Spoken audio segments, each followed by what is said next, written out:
안녕하세요. 박봄입니다. 반갑습니다. 오늘 네이버 검색어, 네이버 말해도 되나? 다음. 아무튼 포털 사이트 검색어 1위가 박봄이었잖아요. 알아요? 네. 난 내가 아닌 거를 알면서도 왜 이렇게 덜컥하는지. 예, 제 이름이 진짜 박봄이에요. 네, 진짜 박봄이고요. 저를 아는 사람들은 별로 없죠. 여기 사회문화 안 한다고 하던데? 네. 그래서 이렇게 학교에 다니면 이름이 진짜 이름이냐고 물어봐요. 그래서 제 이름은 진짜 박봄입니다. 그래서 2NE1의 박봄, 오늘 실시간 검색어 1위에 오른 2NE1의 박봄이 나오기 전까지는 제 이름을 너무너무 싫어하면서 살았어요. 받침 빼면 얼마나 놀림을 받았는지. 그래가지고 엄청 싫어했었는데, 아무튼 제 이름은 저희 아빠가 지어주신 이름이고요. 저희 아빠는 이름을 굉장히 잘 지어요. 그래서 저희 고모가 결혼했거든. 그래가지고 아이를 낳기 전에 이름을 지어달라고 했어요. 그래가지고 설이라고 지어줬어. 설. 이쁘죠? 네. 근데 성이 전이야. 그래서 전설은 채택되지 않았습니다. 아무튼 저는 박봄이고요. EBS에서 사회문화 강의하고 있습니다. 학교 이렇게 다녀보면 사회문화 안 배우는 학교는 거의 없던데 제1고등학교는 사회문화 안 하더라고요. 네, 근데 저는 오늘 사회문화 이야기를 하려는 것이 아니라 위에 잘 빔 보이세요? 네, 수능학습법, 그리고 수능을 학습하는 데 있어서 EBS를 어떻게 활용해야 될지 그 얘기를 드리려고 왔습니다. 지방에 다녀보면 지방에서는 많이 그런 생각들을 해요. 학교 수업이나 EBS의 도움을 좀 받아서 수능을 완벽하게 준비한다는 것 자체에 많이 의심을 갖고 있거든요. 그런데 저는 아주 완벽하게 정말 학교 수업과 EBS의 도움을 받아서 충분히 수능을 준비할 수 있다라는 오늘 확신을 드리기 위해서 이 자리에 온 겁니다. 먼저 제1고등학교는 진짜 공부 잘하는 학교더라고요. 네, 좋겠어. 네.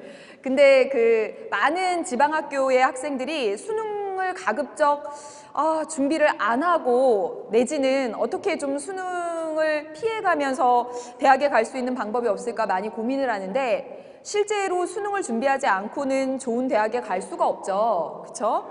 지금 보시다시피 대표적으로 3개의 전형으로 지금 나눠봤는데, 학생부 교과 전형이건 학생부 종합 전형이건 또는 내신이 잘 안 나와서 논술을 통해서 대학에 가려는 학생이던 간에 학생부 교과 전형은 거의 대부분 수능 최저가 있고, 학생부 종합 전형도 여러분이 가고 싶은 서울 시내 아주 좋은 대학들은 수능 최저가 있고, 논술 역시 당락을 좌우하는 것이 수능 최저이기 때문에 수능, 이것이 여러분에게 아주 큰 숙제이고, 이 수능이 얼마나 만만한지에 대해서 지금부터 말씀을 드리도록 하겠습니다. 그리고 또 하나, 수능을 지금 시작하면 정말 충분히 할 수 있다라는 말씀을, 꼭 그런 확신을 오늘 가지실 수 있게 제가 이야기를 진행해 나가도록 하겠습니다. 정말 지금 시작하면 되거든요. 그리고 이번 겨울방학이 진짜 무엇보다 중요하다라는 거 오늘 이 시간에 꼭 기억하셔서 이번 겨울 진짜 알차게 보내셨으면 좋겠습니다. 지금 추운데 지금 있잖아요. 추운데 여러분 앉아 있잖아요. 억지로 끌려왔잖아요, 사실. 그치? 근데 이게 뭐든지 이런 강연이라고 하는 것들이 뭔가 마음에 남거나 기억에 남기 어렵겠지만, 오늘만큼은 정말 여러분에게 확실하게 뭔가 하나는 남을 수 있는 그런 강의를 하도록, 등에 땀나도록 제가 최선을 다해서 지금부터 얘기를 하도록 하겠습니다. 수능은 생각보다 정말 만만합니다. 그 이유가 무엇이냐면 바로 저기 보이는 숫자 3가지, 20, 30, 45 때문에 그렇습니다. 뭘까요, 저거? 야, 역시 남다르다. 저거 진짜, 아니 내가 학교에 다니면서 이거 물어보면 저거 문항수라고 단번에 나온 학교는 진짜 거의 처음이었어요. 저거 나이냐고 그래, 나이. 네, 나이냐고 하는데 즉 무슨 말이냐면 탐구는 20문제, 30은요? 수학, 국어, 영어가? 나 그리고 중간에 다시 한 번만 말해도 돼? 이렇게 남학생들이 대답하는 거 처음 봤어요. 정말 남자만 있는 학교에서는 대답을 기대하지 않거든.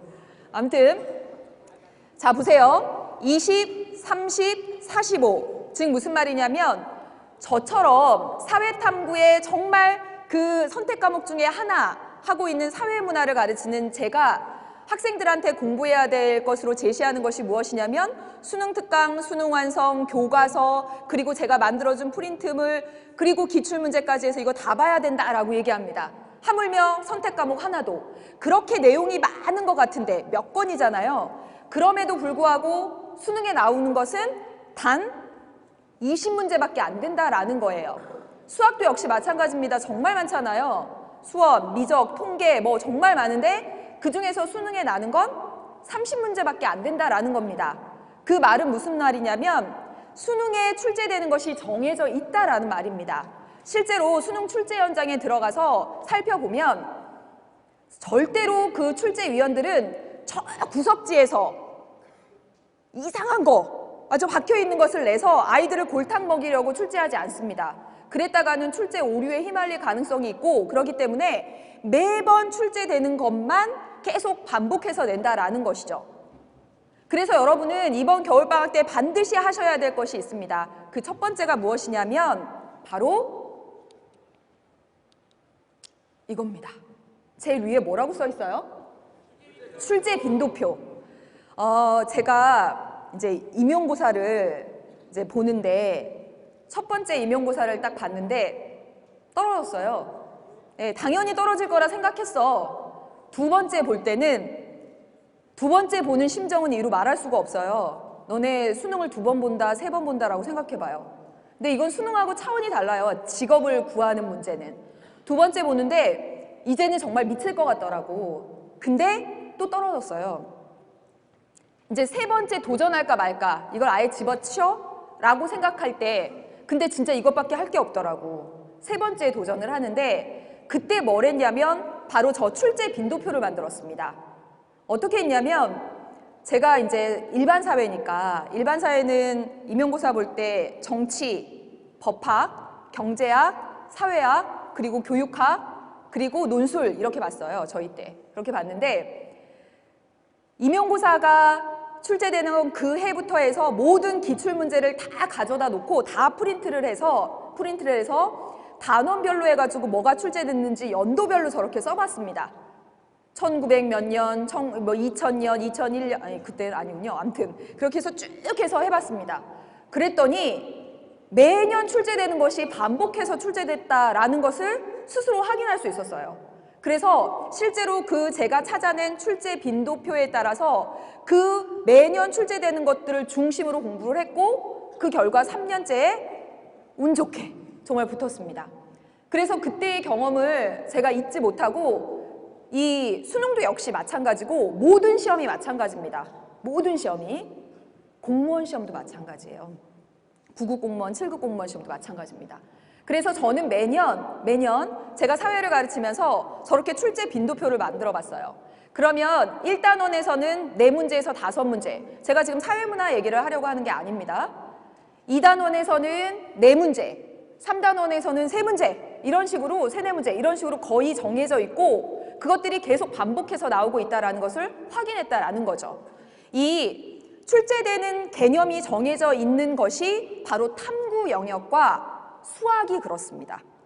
그렇기 때문에 탐구 영역과 수학은 반드시 저런 출제 빈도표를 이번 겨울방학 때 저 멀리 갈 필요도 없어요. 2001년 기출문제부터 난 다 해볼 테야 할 필요도 없습니다.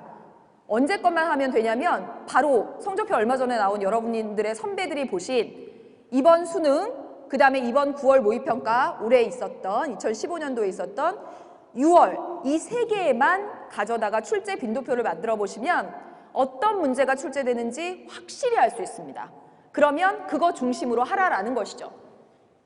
제가 이걸 왜 썼냐면 여기 사회문화 하는 학생들 없으니까 물어봅시다. 사회 구조를 보는 관점이라고 돼 있어요. 시험에 나오는 게 사회 구조일까 관점일까? 기대된다, 너의 대답이. 사회 구조일까요, 관점일까요? 사회 구조다. 관점이다. 야, 그래요. 맞아요. 관점입니다. 시험에 나오는 건 관점이에요. 그런데 괜찮습니다. 저 틀려준 학생이 있어야 제 얘기가 통하니까.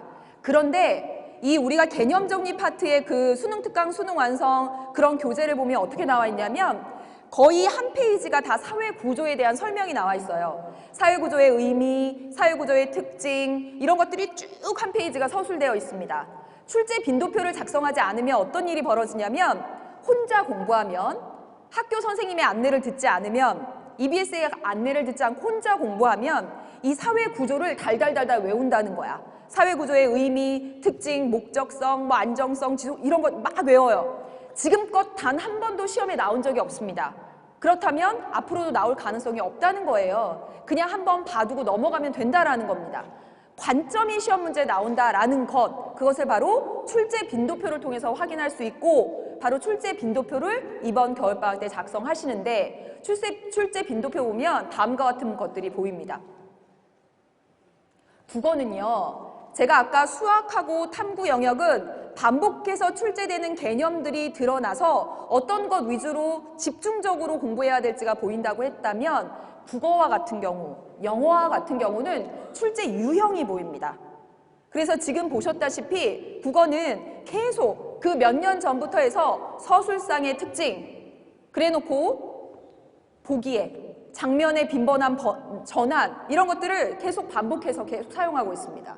유형이 보이는 것이고요. 영어 잘 안 보이시죠? 예, 2014년 수능이고 오른쪽에 있는 게 2015년 수능입니다. 2014년 수능에서 다음 글의 목적 해놓고 편집글 같은 것이 나오고 오른쪽 역시도 다음 글의 목적 해놓고 편집글 같은 것이 나옵니다. 즉 출제 빈도표를 만들어 보면 영어에서 이렇게 편집글을 목적을 찾는 것이 몇 문제 나오고 빈칸 추론이 몇 문제 나오고 전체적인 영어가 어떻게 출제되는지 그 구조부터 파악하셔야 된다라는 거예요. 그게 진짜 중요합니다.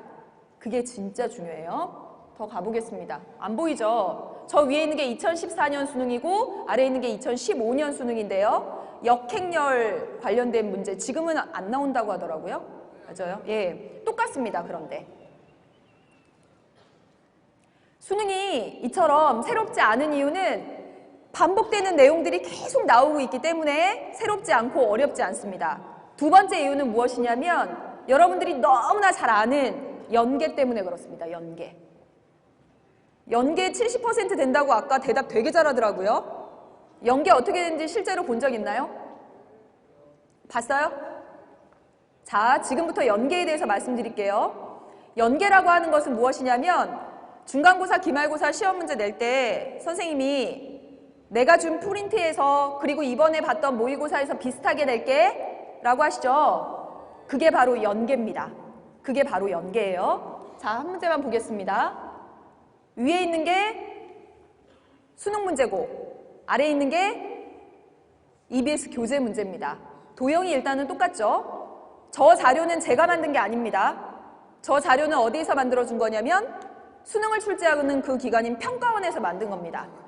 EBS 교재랑 수능이랑 70% 연계하라는 게 국가 정책이에요. 그 국가 정책을 시행하는 기관이 평가원입니다. 그러면 평가원은 시험이 다 끝나고 난 다음에 우리 이렇게 국가 정책에 따라서 연계 잘했거든? 하고서 저와 같이 보도 자료를 만듭니다. 보도 자료를 만들어서 다 퍼뜨리고 EBS에도 보내고 합니다. 그래서 우리 이처럼 비슷하게 이렇게 내고 있어 라고 하는 겁니다. 하나 더 보실까요? 위에 문제 잘 안 보이시죠? 이게 잘 안 보여서 이 영어 지문을 한번 보겠습니다. 이게 이번 수능입니다. 이거 역시도 제가 만든 게 아니라 평가원이 만들어서 보내준 겁니다. 잘 보시면 저 맨 위에 제시문이 보이려나 모르겠어요. 박스 아래 Remember when you 뭐라고 돼 있죠? were 그쵸? 이게 수능 문제입니다. 그리고 이게 인터넷 수능에 있었던 교재 지문의 내용입니다. Remember when you were 뭐 little 뭐 이렇게 돼 있죠? 그쵸? 발음 되게 구리죠? 예. 아무튼 이게 연계인데요. 제가 연계를 실제로 어떻게 하는지, 수능 출제 현장에서 연계를 어떻게 하는지를 조금 구체적으로 말씀드리면, 수능 출제 검토위원들은 수능 출제 검토하는 기간 한 달이 넘는 기간 동안 끊임없이 수능 특강, 수능 완성, 연계 교재를 계속 보면서 이렇게 인터넷 수능에 있는 Remember when you were 라고 돼 있는 이 제시문을 어떻게 바꿔서 수능 문제로 낼 것인가를 계속 고민합니다. 다시 말하면 수능 출제 검토위원들은 계속 이 교재를 보고 있다라는 거죠. 수능 출제위원들이 이 교재를 보고 70% 문제를 이와 같이 바꿔서 내고 있어요. 이와 같이 바꿔서 내고 있고, 수능 출제 검토위원들은 EBS 수능 특강 수능 완성 이외에도 일반 교재도 봅니다. 시중에 나온 교재들도 봐요. 그리고 사설 모의고사도 봅니다. 왜 보는지 아세요? 네, 맞습니다. 수능 출제를 다 해놓고 난 다음에 사설 모의고사 문제나 이런 문제들을 다 봐요. 보고 혹시 만에 하나라도 이와 같이 똑같은 것이 발견되면 그 수능 문제, 모의고사 문제는 다 없애버립니다. 그리고 다시 출제해요. 왜냐하면 시중에 나온 문제집하고 똑같은 문제가 수능에 출제되었다. 6월 모의평가 문제로 출제되었다라고 한다면 그것은 정말 그 사설 업체 입장에서는 크나큰 홍보가 되고 또 이슈가 될 수 있고 광고가 될 수 있고 하기 때문에 이 수능 출제하고 검토하는 사람들은 다시 말하면 시중에 있는 모든 교재를 다 보는데 수능 특강하고 수능 완성하고는 똑같이 내려고 보는 거고 이와 같이 똑같이 내려고 보는 거고 그 밖에 다른 교재와는 완전히 차별성을 두기 위해서 보는 겁니다. 이 말이 의미하는 바는 무엇이냐면 정말 제가 맹세컨대 여러분 학교에서 뭐 교과서도 열심히 보시고 기출문제도 보시고 문제집 여기 제일고등학교 학생들 공부 정말 열심히 하니까 문제집 정말 많이 풀어보고 그럴 텐데 저는 연계 교재를 반복적으로 푸는 것이 한 번 보고 다시 보고 몇 번씩 반복적으로 보는 것이 여러 번의 교재를 보는 것보다 훨씬 더 효과적이라고 단언컨대 얘기할 수 있습니다. 근데 실제로 여러 번 보기가 굉장히 어렵나 보더라고요. 여러 번 보는 방법을 이번 겨울방학 때 어떻게 하느냐에 따라서 여러 번 볼 수 있고 여러 번 못 보고 하는 것이 달려 있습니다. 아무튼 연계를 좀 더 보실까요? 이건 세계사입니다. 이것도 역시 제가 만든 게 아니라 평가원에서 만들어서 내놓은 자료입니다. 2016 수능, 이번에 여러분의 선배들이 봤던 그 문제고요. 이게 바로 수능특강 교재에 있었던 문제입니다. 지도도 똑같고요. 선지조차도 똑같습니다. 선지도 한 5개 중에 3개 정도가 똑같아요. 네, 70%가 그렇다는 거죠. 하나 더 볼까요? 이건 사회문화 문제입니다. 어떤 게 수능 문제인지, 어떤 게 EBS 교재 문제인지 잘 모르겠습니다. 어떤 게 수능 문제일까요? 네, 아래에 있는 게 수능 문제예요. 위에 있는 건 칼라가 있어요. 예, 그렇죠. 수능 문제 칼라로 안 나오죠? 예, 그렇죠. 이렇게 비슷하게 내고 있고요. 또 하나 보시면 인도네시아 토라자 부족은 어쩌고 저쩌고 하는 제시문은 이것도 사회문화 문제입니다. 그대로 활용해서 내고 있습니다. 이건 뭐냐면 번호가 안 보이시죠? 1번부터 15번까지라고 돼 있어요.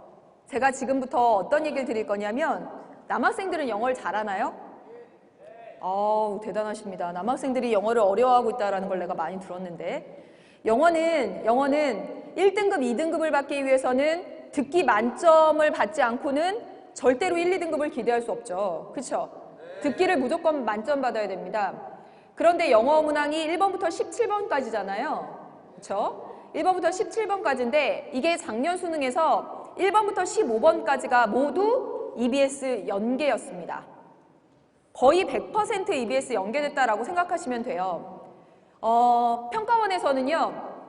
6월 모의고사, 9월 모의고사 수능을 보고 난 다음에 1번 문제는 EBS 교재에 어떤 문제를 변형해서 냈어? 라고 하면서 이런 표를 만들어서 전해줘요. EBS에 전해주면 EBS는 홈페이지에 다 게재를 해놨습니다. 그래서 2016년 수능도 각각의 어떤 문제가 EBS 수능 교재에 어떤 교재에서 연계됐는지 다 표로 지금 올라와 있거든요.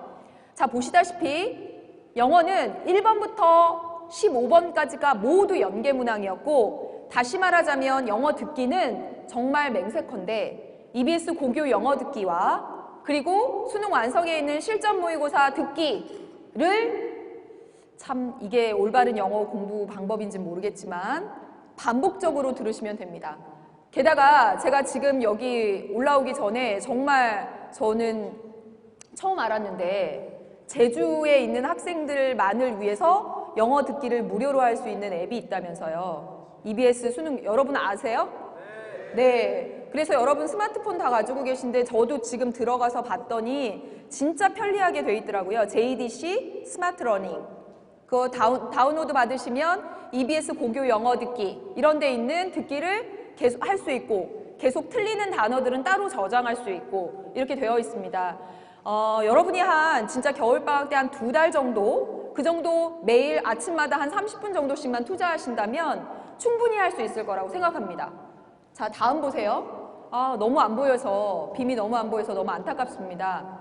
이 자료는 무엇이냐면 2016 수능 국어입니다. 국어는 원체 제시문이 길어가지고 제가 어떻게 연계되는지를 가져오기가 어려웠어요. 그래서 역시 이것도 평가원이 몇 번 문제는 EBS 교재 어디에서 연계했고 라고 해서 표를 만들어 준 것을 부분 따왔습니다.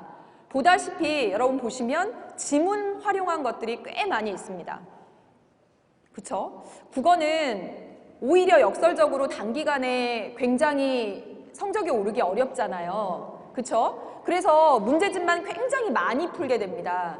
근데 여러분들 지금 영상 보셨다시피 국어 공부하는 가장 좋은 방법은 그리고 영상에서 EBS를 활용해서 입시에서 굉장히 좋은 성적을 낸 학생들의 인터뷰를 보면 지금 보시다시피 EBS 교재의 지문을 활용해서 내지는 EBS 교재에 나왔던 제재랑 똑같은 소재의 그런 비문학의 그런 내용들이 계속 나오고 있잖아요. 그래서 어떻게 공부하시면 좋냐면 학생들 보면 EBS 교재에 나오는 쭉 제시문을 이렇게 읽고 정말 기계적으로 문제를 풀고 뒤에 해설지랑 답을 맞추는 식으로 공부하는 것이 아니라 거기 나온 지문을 요약하는 연습을 하는 학생들을 봤습니다. 주제가 무엇인지 시간이 좀 걸리더라도 그리고 또 하나 말씀드리고 싶은 것은 정말 공부를 너무너무 열심히 해서 EBS 수능특강 수능완성 연계교재 반복까지 다 했다. 근데 더 이상 풀 문제집이 없다. 이런 학생들에게 추천해주고 싶은 교재는 작년도에 나왔던 수능특강 수능완성입니다. 대한민국에 수능특강 수능완성만큼 고등학교 문제집 중에서 열과 성을 다한 교재는 맹세컨대 없습니다.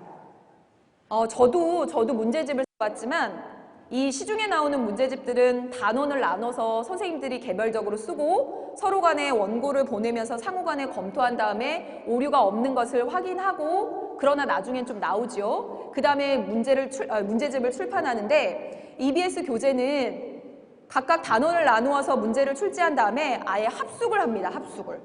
그래서 한 문제 한 문제씩 저렇게 다 빔을 띄워놓고 그 출제한 몇 사람들 뭐 10사람, 5사람 한 권에 여러 명 써있죠. 그 사람들이 1번부터 해갖고 끝까지 다시 한번 다 검토를 합니다.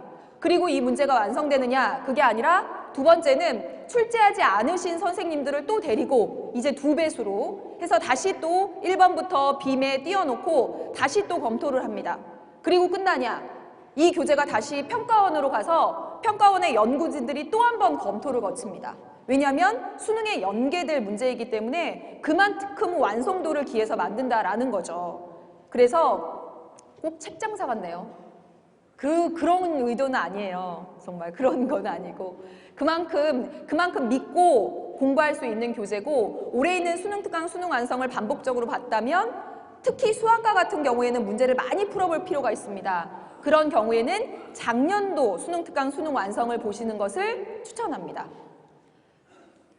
수능이 새롭지 않은 그 첫 번째 이유는 핵심 내용만 출제 빈도표를 만들어 보면 그게 나오죠. 두 번째는 연계되기 때문에 여러분들이 수능특강 수능완성에서 정말 봤던 그 제시문, 그 유형으로 나옵니다. 세 번째는 무엇이냐면 기출 때문에 그래요. 기출. 정말. 자, 보십시오. 평가원이 낸 보도자료의 일부입니다. 평가원이 뭐라고 말했냐면 출제의 기본 방향 해놓고 잘 안 보이시겠지만 이미 출제된 내용이라고 할지라도 다소 수정하여 또 출제하겠다라고 얘기하고 있습니다. 이 말은 무슨 말이냐면 아까 말씀드린 대로 이건 앞에 핵심 내용만 나온다는 것과 맞아떨어집니다. 수능을 출제하는 사람들, 출제위원들은 절대로 저 구석지에서 그동안 안 나왔고 검증받지도 않은 부분에서 출제를 해서 출제 오류에 휘말리거나 이러는 것은 정말 싫어합니다. 그러니까 계속 나왔던 것을 조금씩 바꿔서 한다라는 거죠. 그렇기 때문에 여러분은 올해 나왔던 6월, 9월 수능 문제를 일단은 겨울방학 때 거의 외울 듯이 보세요. 그거랑 똑같이 내년에 나온다고 믿으셔도 됩니다. 믿으셔도 되고요. 그 첫 번째 보여주는 것이 내년에 볼 6월 모의평가고 그 다음에 9월에 다시 한번 확인할 수 있고 여러분들이 올해 봤던 수능 문제가 내년의 수능 문제다라고 믿고 그 정도 범위 내에서 나온다라고 믿고 공부하시면 되겠습니다. 결과적으로 말씀드리면 여러분이 다 아는 거예요. 제1고등학교 학생들은 다 알고 있습니다. 제가 오늘 여기 와서 이렇게 떠드는 이유는 무엇이냐면 여러분들은 이미 너무나 열심히 공부하고 있고 내 미래에 대해서 걱정하고 있고 하고 있습니다. 제가 오늘 여기 와서 서서 얘기하는 이유는 여러분들이 하는 방법이 맞다. 그리고 학교를 믿고 그리고 EBS의 도움을 받아서 여러분들이 수능 특강, 수능 완성, 그리고 기출문제를 가지고 간다면 충분히 수능에서 성공할 수 있다는 확신을 드리기 위해서 온 겁니다. 지금 보신 것처럼 지금껏 계속 얘기했듯이 여러분들은 기출하고 연계교재 위주로 공부하시면 돼요. 그런데 그 밑에 지금 뭐라고 되어 있냐면 개념이라고 되어 있습니다. 개념. 많은 학생들이 어떻게 공부하냐면 문제집을 풀면서 개념을 공부해요. 문제집을 풀면서. 바로 수능 특강, 수능 완성으로 돌진하죠. 수능 특강, 수능 완성은 문제집입니다. 문제집으로 공부해서 어떻게 공부하냐면 바로 이런 식이에요. 잘 보이시려나 모르겠지만 지금 이게 문제인데요. 수능에 나왔던 문제였는데요. 제시문 안에 한 자리 서술어, 두 자리 서술어, 세 자리 서술어가 있습니다. 그럼 저게 무슨 말이지? 배웠던 기억은 나는데 하고선 대충 찍은 다음에 여러분 물론 저거 아세요? 한 자리 서술어, 두 자리 서술어, 세 자리. 와, 진짜? 끝내주네. 아무튼 문제를 풀면서 저걸 확신을 갖지 못하고 답을 찾은 다음에 해설지를 보고 나서 아, 이거였지 하고 넘어가는 식으로 공부합니다. 그렇게 공부해서는 절대 안 된다는 거죠. 어떻게 공부해야 되냐면 먼저 학교에서 선생님들이 해준 수업 속에서 한 자리 서술어, 두 자리 서술어, 세 자리 서술어를 배운 다음에 이걸 암기해서 이해해서 여러분의 머릿속에 갖고 있고 그 다음에 문제로는 확인만 하는 겁니다. 문제는 확인하는 거예요. 문제는. 그래서 지금 이 겨울방학 때 무엇을 해야 되냐면 개념 공부를 해야 됩니다. 개념 공부. 개념 공부 어떻게 하실 생각입니까? 학교에서 해야죠. 학교에 보충 수업 겨울방학 때 내내 깔리죠. 그렇죠? 예, 근데 학교에서 전과목 안 해주시죠? 선택하시죠? 그쵸? 학교에서 선택해서 몇 가지를 하고 그러나 이 겨울방학 때 국영수, 탐구 모두 준비해 놓으셔야 됩니다. 그래서 학교 보충 수업을 중심으로 하되 나머지는 EBS 강의를 통해서 정말 시간표를 짜서 이 겨울방학을 보내셔야 되는데 이 앞으로 겨울방학을 어떻게 보내야 될지를 안내해 드리기 위해서 다음을 보여드리도록 하겠습니다. 이게 중요해요. 1년 달력이.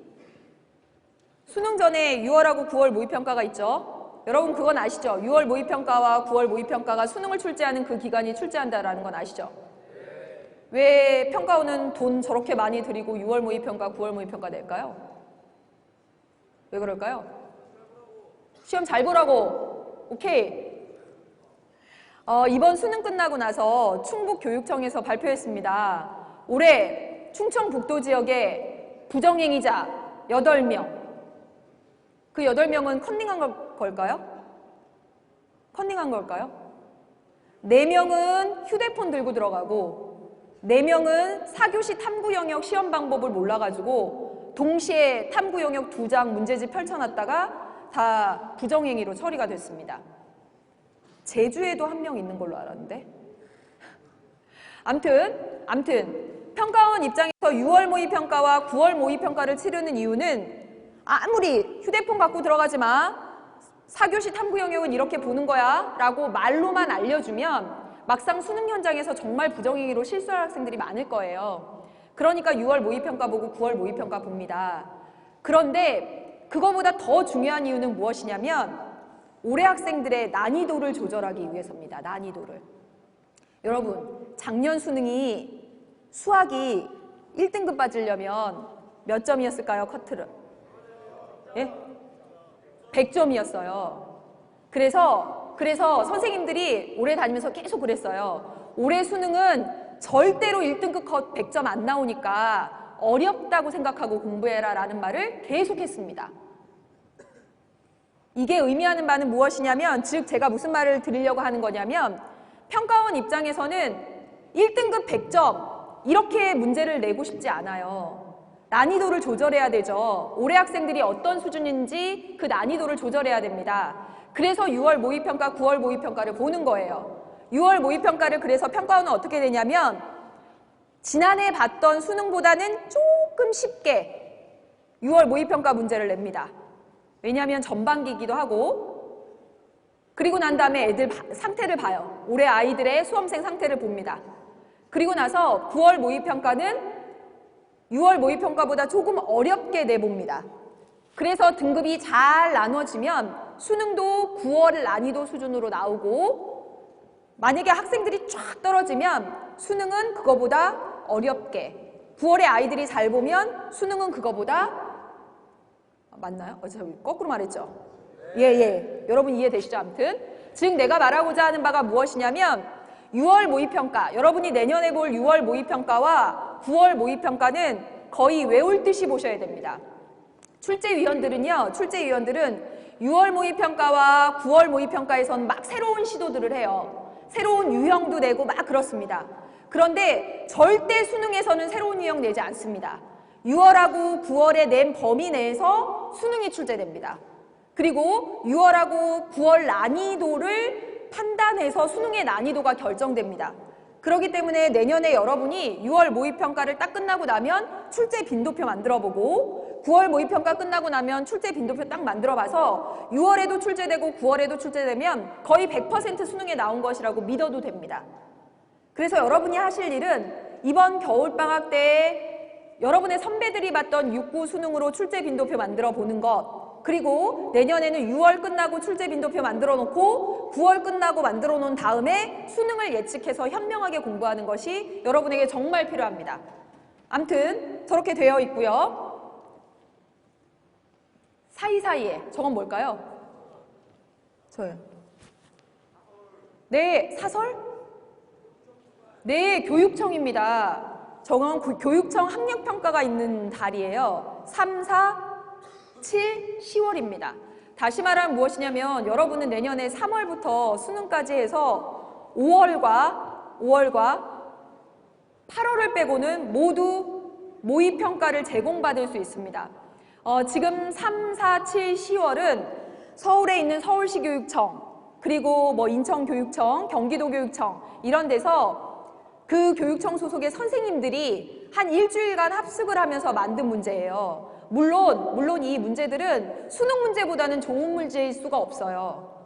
왜냐하면 수능은 막 한 달씩 막 전문가들이 모여가지고 만드는데 교육청 문제는 한 일주일에서 열흘 정도 만들기 때문에 수능 문제보다는 좋은 문제일 수 없지만 대한민국 어디에 모의고사도 일주일 이상 합숙해서 만든 모의고사 문제는 없습니다.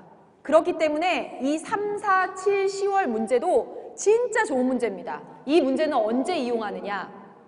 9월 모의평가 끝나고 나서 여러분 이제 넘기는 문제집, 넘기는 모의고사 실전 테스트 할 거거든요.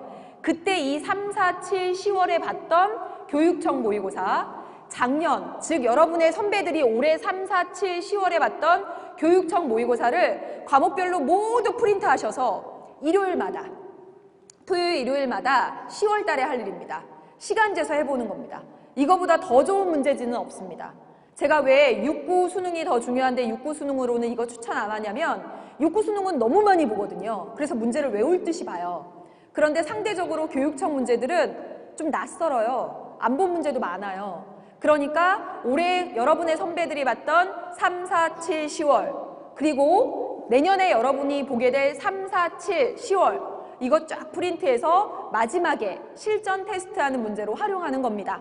암튼 제가 이걸 왜 안내해 드리냐면 이 3, 4, 7, 10월은 6, 9 수능보다는 덜 중요하죠. 당연히 교육청에서 출제한 거니까 덜 중요한데 이 중에서 정말 중요한 학력평가가 있습니다. 몇 월일까? 10월? 3. 그렇죠. 3월이 중요합니다. 3월이 왜 중요하냐면 여러분 지금 2학년 때 모의고사 몇 번 봤을 거예요. 그때 등급을 뭐 이제 그래 나는 영어 1등급이야. 수학은 3등급이야. 이렇게 이제 대강 생각하고 있었다면 3월에 받게 될 여러분의 등급은 진짜 여러분의 경쟁자와 대한민국 수험생과 함께 받게 되는 나의 위치를 정말 처음으로 받게 되는 시험입니다. 그러니까 3월 학력평가를 앞두고는 학생들이 긴장해요. 이게 처음 내 등급을, 정말 수험생으로서의 등급을 받는 거니까. 그래서 그만큼 중요하기 때문에 사실 예전에 EBS에서는 3월 학력평가 대비 특강도 있고 그랬어요. 그래서 3월 점수가 수능 점수다라고 하는 속설도 있습니다. 그래서 3월을 굉장히 중요하게 생각합니다. 또 하나는 겨울방학 동안에 공부했잖아요. 그 공부가 잘 된 건지 안 된 건지, 수능 공부 어떻게 하는 건지 참 아직 감도 못 잡았는데 어쨌든 겨울방학 열심히 한다고 했는데 처음 테스트하는 것이기 때문에 이 3월 시험이 굉장히 중요하게 받아들여집니다. 그래서 결과적으로 보면 어떻게 되는 거냐면 자 보십시오. 이렇게 4텀으로 나눌 수가 있습니다. 지금 12월부터 3월 시험 보기 전까지 한 텀, 그리고 3월 시험 보고 나서부터 6월 모의평가 보기 전까지 한 텀, 그 다음에 6월 모의고사 끝나고 나서 9월 모의고사 보기 전까지 한 텀, 9월 모의고사 끝나고 수능 보기 전까지 한 텀, 이렇게 모두 4텀으로 나눠서 공부를 해야 됩니다.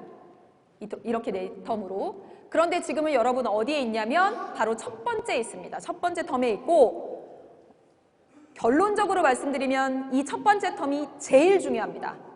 제일 중요해요. 왜냐면 막상 3월 되면요. 여러분 재학생은 많이 불리하잖아요. 수업 듣고 수행평가도 하고 내신도 하고 하면서 수능. 그래서 생각보다 이 연계교재 한 2권씩, 과목별로 2권씩 되는 것을 다 못 보는 학생들도 굉장히 많고요. 반복해서 보는 건 상상도 못할 정도의 학생들도 굉장히 많습니다. 이 연계교재를 반복해서 보려면 적어도 1번, 2번 이상 보고 진짜 완벽한 마음으로 수험장에 들어가려면 이번 겨울방학이 진짜 중요하다라는 거예요. 그래서 이번 겨울방학 어떻게 하느냐? 바로 개념다지기라고 되어 있죠. 개념을 다지셔야 되는데 어떻게 다지냐면 학교에 보충수업 개설될 겁니다. 그 보충수업을 주로 활용하시면서 보충수업을 듣지 않는 것은 이번 11월 24일 날 EBS에서 수능 개념 강의가 오픈했습니다.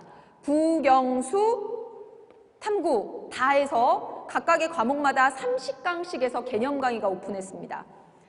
여기에도 좋은 학원 선생님들도 많고 진짜 능력 있는 학원 선생님들도 많지만 EBS만으로 될까요? 라고 걱정하는 학생들, 사교육 안 받고 걱정하는 학생들에게 정말 저는 확신 있게 말하고 싶은 것이 EBS 선생님들만큼 수능을 잘하는 사람들이 없습니다. EBS 선생님들은 거의 대부분 평가원에서 주관하는 수능 출제 연수를 받았고 그 다음에 6월 모의평가나 9월 모의평가가 있으면 평가원과 같이 분석 작업을 합니다. 수능을 그 누구보다 잘 아는 사람들이 개념 강의를 하고 있는 거예요. 그래서 예를 들면 이런 식이죠. 국어에서 그냥 바로 겨울방학에 문제집으로 돌진하는 거 아닙니다. 그냥 문제집 가져다가 잘 읽히는 제시문이네? 그러면 막 읽어서 답 맞추고 잘 안 읽히네? 그러면 대강 찍어서 뒤에 해설지 있는 거 보고 이거 절대로 국어 공부 방법 아니거든요. 영어 역시 마찬가지로 아무 문제집, 기출문제집 벌써부터 펼쳐서 해석되는 거는 해석되는 대로 하고 내 맘대로 해석 안 되는 건 뒤에 해설지 보면서 하면서 나 하루 종일 공부했어 라고 하면 절대로 성적 오르지 않습니다. 어떻게 해야 되냐면 저 영어 개념 강의 같은 경우에는 수능에서 자주 나오는 제시문을 제시하면서 어떻게 끊어 읽는지 어떻게 독해야 하는지 그거부터 시작해야 된다라는 거죠. 3점 추론 가장 어려운 문제는 어디에서 주로 나오면서 어떻게 대비해야 하는 건지 이렇게 해야 된다라는 거죠. 수능에 나오는 영어 단어가 모두 2,000개인데 3월부터 문제집 풀면서 단어 외우랴 하면서 시간 보내는 것이 아니라 겨울방학 때 이 2000개 단어를 다 외우라고 안내를 한다든지 어떻게 끊어읽기를 하는지 안내한다든지 수학은 어디서부터 가냐면 고1 수학부터 해서 수능에 필요한 수학의 기본 개념부터 쭉 다져주고 필요할 때는 중학교 것까지 끄집어내 온다라는 겁니다. 그래서 그것부터 먼저 하셔야지만 3월에 학교 여러분 딱 가면 선생님들이 그럴 거예요. 수능 특강 가지고 공부할 거야. 수능 특강 다 준비해 와. 이럽니다. 그거 문제집이거든요. 겨울방학 때 영어에 대한, 수학에 대한, 국어에 대한 그 기본 개념이 되어 있지 않으면 그냥 문제집으로 돌진해서 뒤에 있는 해설지 자꾸 뒤집어 보면서 공부는 분명히 했는데 성적은 안 오르는 결과가 발생합니다. 따라서 여러분 이번 겨울방학 때 첫 번째 하실 것은 무엇이냐면 바로 학교의 보충 수업 플러스 그 학교에서 보충 수업이 개설되지 않은 것들은 EBS 개념 강의 30강을 마치 수업을 듣듯이 오전에 시간표를 짜셔가지고 그걸 듣고 공짜입니다. 다 공짜입니다. 아까 JDC 스마트 러닝 리스닝이죠. 러닝 아니라. 예, 이것도 다 공짜입니다. 계획표를 짜셔서 오전에는 수업을 듣고 오후에는 그것을 다 머릿속에 정리하는 것들을 한 달 반 정도 걸리시면 모든 과목 그 개념을 완성할 수 있습니다. 물론 단어 2000개 외우는 것도 들어가야 되겠죠. 그리고 난 다음에 올해 여러분들의 선배들이 봤던 6구 수능 문제를 펼쳐서 와, 나 개념 한번 했어. 수능이라고 생각하고 한번 이걸 시험지 한번 봐볼까? 시험 문제를 풀어보십시오. 절망하는 게 당연합니다. 그렇게 풀어보고 출제 빈도표를 만드는 것까지 이번 3월 오기 전에 여러분이 하셔야 될 일입니다. 수능 특강 수능 완성 문제는 여러분이 3월부터 봐서 되게 기본 문제고 쉬운 문제라고 생각하는 학생들이 있어요. 그건 EBS 연계 문제, 수능 연계 문제이기 때문에 절대 쉬운 문제가 아닙니다. 겨울방학에 개념이 되어 있지 않으면 그 수능 특강 수능 완성 문제 푸는 것부터 문제집으로 바로 돌진해서 푸는 것부터 헤매게 됩니다. 그러니까 겨울방학에 반드시 개념 공부하는데 개념이 뭔지 모른다면 개념 강의를 들어보시면 됩니다. 1강만이라도. 그러면 수능에 필요한 개념이 국어는 뭐구나, 영어는 뭐구나, 수학은 뭐구나, 탐구는 뭐구나 라는 것을 선생님이 잘 안내해 주십니다. 그거에 따라서 이번 겨울방학을 진짜 잘 보내시길 바라겠습니다. 그리고 나면요, 2월 달에 수능특강 나오거든요. 그러면 수능특강은 2월에 안 푸셔도 돼요. 수능특강은 문제집입니다. 개념 다 되고 나면 수능특강 한 권에 문제 한 200개 정도 들어있거든요. 탐구 영역 20문제인데 20문제 푸는데 몇 분 줘요? 30분이죠. 그럼 200문제 푸는데 몇 분 필요하죠? 300분입니다. 개념만 되어 있으면 수능특강 저거 한 권 푸는데 정말 하루도 안 걸립니다. 물론 영어나 수학은 조금 더 다르겠지만 그래서 개념이 가장 중요하고 겨울에는 줄곧 밀고 개념으로 나가십시오. 그리고 3월에 여러분 학교 선생님들이 수능특강으로 수업할 거야 라고 하면 여러분은 무조건 예습해서 학교에 가시는 겁니다. 오늘 공부할 부분 수능특강 미리 풀어가지고 가시는 거예요. 그리고 난 다음에 선생님이 수업 시간에 수능특강 풀어주시면 거기 해설 열심히 듣고 거기서 안 풀리는 것만 EBS 강의 들으시면 됩니다. 인강을 활용하거나 하는 것도 최소한으로 해야 돼요. 내 머릿속에 넣는 것이 훨씬 중요하기 때문에 겨울방학에 인강 활용하는 것에 집중하고 학교 보충 수업에 집중하고 그 이후부터는 3월부터는 학교에서 선생님이 해주신 수능특강 풀이 중심으로 6월 모의평가 전까지 하면 됩니다. 그리고 나면 6월에 바로 수능 완성이 나옵니다.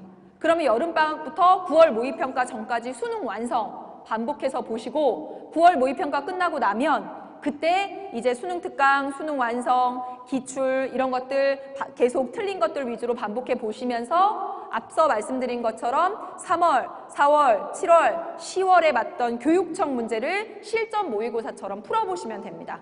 저는 제1고등학교 지금 학생들은 지금 40분이 지났거든요. 근데 정말 이렇게 초롱초롱 보고 있는 것을 봤을 때 정말 할 수 있을 거라고 생각하고 수능은요. 어디 저기 대치동에서 그리고 어디 정말 유명한 어떤 입시 누구한가한테 가이드를 받고 컨설팅을 받는다고 쑥 올라가는 그런 시험이 아닙니다.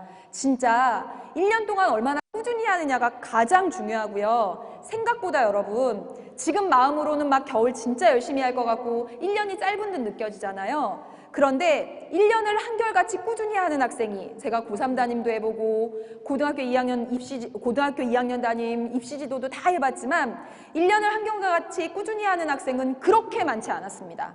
정말 맹세컨대 지금 오늘부터 내일부터 시작해서 1년을 정말 꾸준히만 갈 수 있다면 무조건 됩니다. 무조건 된다고 확실히 말씀드릴 수 있습니다. 마지막이에요. 내년 겨울에 겨울이 여러분에게 물을 것이다. 진짜 무서운 말이 아닙니까? 너 여름에 뭐 했냐고.